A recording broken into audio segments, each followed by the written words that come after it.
মৰমৰ অকণিহঁত মই গীতিমাত আছে তোমালোক সকলোকে ই কক্ষাৰ আন এটি নতুন ভিডিঅ'লৈ স্বাগতম জনালো। মই তোমালোকৰ লগত আলোচনা কৰি আছিলোঁ তোমালোকৰ তৃতীয় শ্ৰেণীৰ আমাৰ গণিত পাঠ্যপুথিখনৰ 11 নং পাঠটি। 11 নং পাঠৰ আজিৰ অংশটিত আমি কি শিকিবলৈ পাম আহা আমি চাম। ইয়াতে চোৱাচোন ইয়াতে কি আছে বেছি দীঘল ওখ বস্তুবোৰ কেনেকৈ জুখিবা। যেতিয়া খুব দীঘল বা বহুত ওখ বস্তু এটা থাকিব আমি কেনেদৰে জুখিম আহা আমি চাম। চোতালত কাপোৰ মেলিবলৈ মৃদুলৰ দেউতাকে ৰছী এডাল আনিবলৈ ক'লে। ৰছীডাল কিমাননো দীঘল লাগিব তাকে জুখিবলৈ মৃদুলে ওচৰতে পৰি থকা মাৰি এডাল আনিলে। চোতালত কাপোৰ মেলিব লগা হোৱাৰ বাবে মৃদুলৰ দেউতাকে কি ক'লে মৃদুলক এডাল ৰছী আনিবলৈ ক'লে। এতিয়া ৰছীডাল কিমান দীঘল লাগিব সেইটো জুখিবৰ বাবে মৃদুলে কি কৰিলে ওচৰতে পৰি থকা মাৰি এডাল আনিলে। তেওঁ কেনেকৈনো জুখিলে চাওঁ আহা। এতিয়া মৃদুলে কেনেদৰে জুখিলে আমি চাওঁ আহাচোন। ইয়াতে চোৱাচোন মৃদুলে কেনেদৰে জুখিছে মাৰিডালেৰে কেইবাৰ জুখিলে জোখটো সম্পূৰ্ণ হ'ব চাওঁ ৰবা। মৃদুলে কৈছে যে মাৰিডালেৰে কিমান বাৰ জুখিলে জোখটো সম্পূৰ্ণ হ'ব চাম। ইয়াতে চোৱা তোমালোকে এইটো এটা খুঁটা দেখিছা নহয় এইটো এটা খুঁটা আৰু এটা এইটো খুঁটা। এতিয়া এই খুঁটাটোৰ পৰা এনেদৰে এই খুঁটাটোলৈ এডাল ৰছী বান্ধি দিব যাতে কাপোৰ মেলিবলৈ পাৰে। সেইবাবে মৃদুলে ইয়াৰ পৰা এনেদৰে এই মাৰিডাল লৈ লৈ কিমানবাৰ জুখিব লাগিব চাই গৈছে। মানে মাৰিডালেৰে কেইবাৰ জুখিলে সম্পূৰ্ণ হ'ব মৃদুলে চাইছে। তাৰপিছত চোৱা মৃদুলে কি ক'লে মাৰিডালেৰে 10 বাৰত জুখি শেষ কৰিলো। তাৰপাছত কি কৰিলে দেউতাকে আৰু বেলেগ এডাল এনেদৰে মাৰি দি পেলাই কৈছে বাৰু তুমি এইডাল মাৰিৰে আকৌ জুখি চোৱাচোন।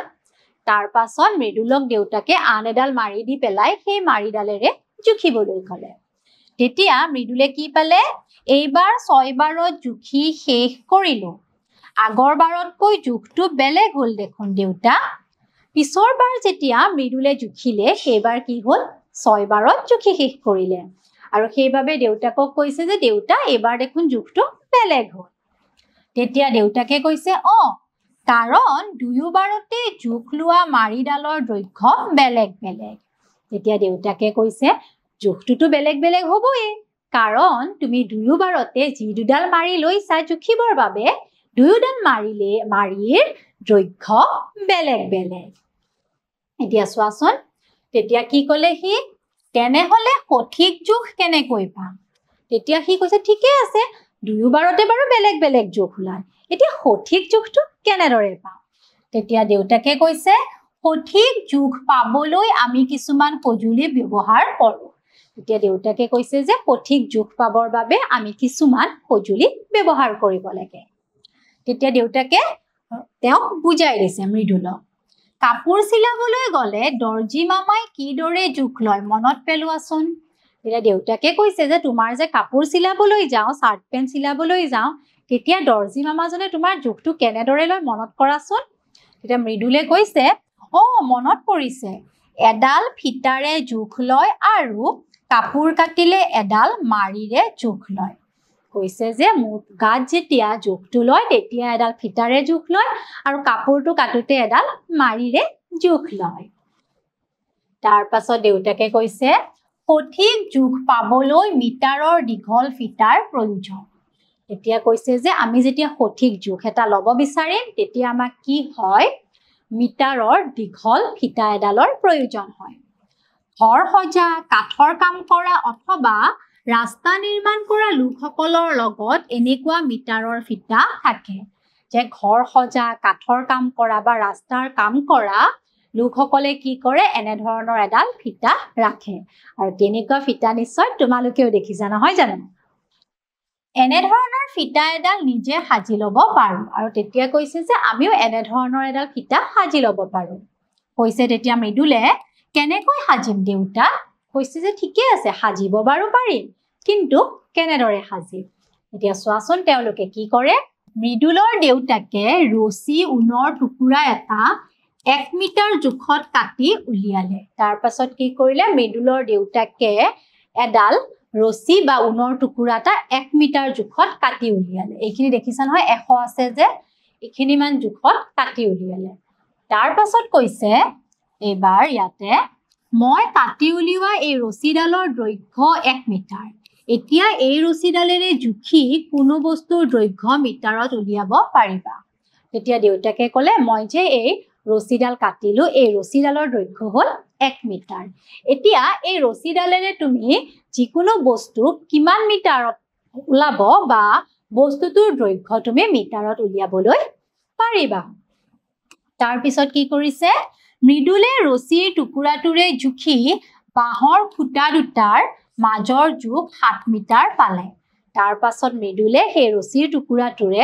বাঁহৰ খুঁটা দুটা জুখিছে আৰু তাৰে জোখ কিমান পাইছে 7 মিটাৰ তাৰ পাছত ইয়াতে চোৱাচোন কি কৈছে মিটাৰ ফিটাডাল চাও আহা এইডাল হ'ল কি মিটাৰৰ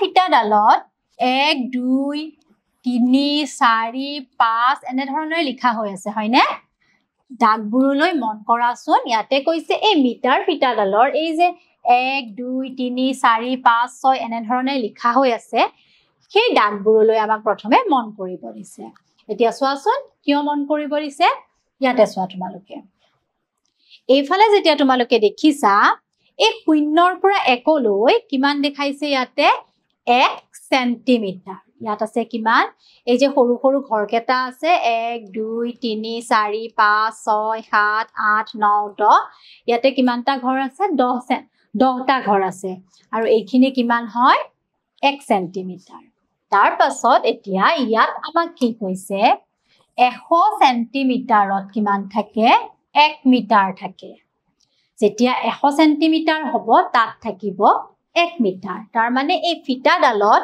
ইয়াতে তোমালোকে দেখিছা ন শূন্যৰ পৰা 1 লৈ কেইটা আছে ঘৰ 10টা ঠিক সেইদৰে 1ৰ পৰা 2 লৈ থাকিব 10টা ঘৰ তেনেদৰে গৈ গৈ কি হ'ব যেতিয়া 10টো সংখ্যাটো পাবগৈ 10 লৈকে কিমানটা ঘৰ হ'বগৈ 100টা ঘৰ হ'ব তেনেদৰে গৈ গৈ যেতিয়া 100 সেন্টিমিটাৰ হ'ব 100 সেন্টিমিটাৰত কিমান থাকিব 1 মিটাৰ এটা তোমালোকে এই কথাটো মনত ৰাখিবা যে 100 সেন্টিমিটাৰে 1 মিটাৰ মিটাৰক চমুকৈ মি বুলি লিখা হয় আহা ইয়াৰ পাছত কি আছে চাও ইয়াত আমাক কৈছে তলত উল্লেখ কৰা বস্তুবোৰৰ দৈৰ্ঘ্য অনুমান কৰি কোনবোৰ দৈৰ্ঘ্য 1 মিটাৰতকৈ কম বেছি বিচাৰি উলিয়াই তালিকাখন পূৰ কৰা এতিয়া তোমালোকে এই ছবিবোৰ চোৱা এই ছবিবোৰৰ কোনবোৰ 1 মিটাৰতকৈ কম হ'ব বা বেছি হ'ব আমি লিখিব লাগিব এতিয়া চোৱা ইয়াতে থকা বস্তুবোৰৰ কোনবোৰ বস্তু 1 মিটাৰতকৈ কম আৰু কোনবোৰ 1 মিটাৰতকৈ বেছি আমি